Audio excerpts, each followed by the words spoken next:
Друзья, рад вас приветствовать на моем канале. С вами Ольга Быстрова. Предлагаю вам карту дня на 23 февраля 2020 года. Выпадает карта «Письмо» из колоды Ленорман. 23 февраля праздник, который мы все любим. И, конечно же, вот на карте это отобразилось. Да, поздравления, какая-то информация, постоянная коммуникация. В общем, карта говорит о том, что будет очень много каких-то встреч, будет очень много, возможно, слов сказано добрых. Эта карта вообще у нас коммуникации, да, то есть она связана астрологически с Девой. А Дева – это не просто общение, это общение с обязательствами. То есть, по сути, мы вот по этой карте благодарим мужчин, допустим, за то, что они выполняют свои обязательства, за то, что они нас поддерживают, за то, что они заботятся о нас в плане материальном, за то, что они работают там для семьи, за то, что они делают подарки, оказывают нам знаки внимания. В общем, вот такого рода у нас информация заложена в этой карте.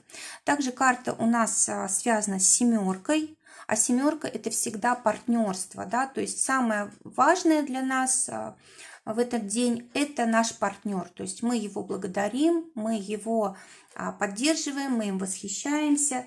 Карта связана с какими-то наградами, грамотами, дипломами. Конечно, здесь, может быть, это не напрямую проигрывается, да, но вот какие-то слова, которые мы говорим в редких случаях, мы, конечно, здесь скажем.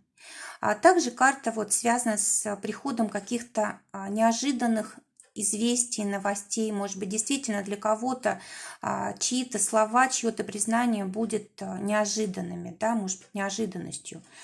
Карта очень хорошая, карта посланий разных, да, когда мы пишем, допустим, смс-ки, сообщения.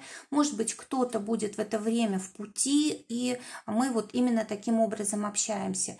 Карта, связанная с письмами, конечно же, с бумагами, доверенностями и так далее. То есть, здесь у нас воскресенье, поэтому вряд ли, конечно, кто-то будет заниматься такими вещами, да, но вот бумажная всякая тема здесь тоже проигрывается. Если она для вас важна, нужна в этот день, то удача здесь тоже на вашей стороне.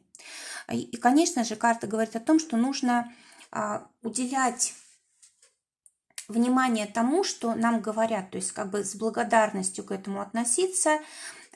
Если, допустим, нам что-то пишут, то вчитываться в каждое слово, да, стараться пропустить это через сердце, благодарить и так далее. То есть карта очень приятная, хорошего всем дня.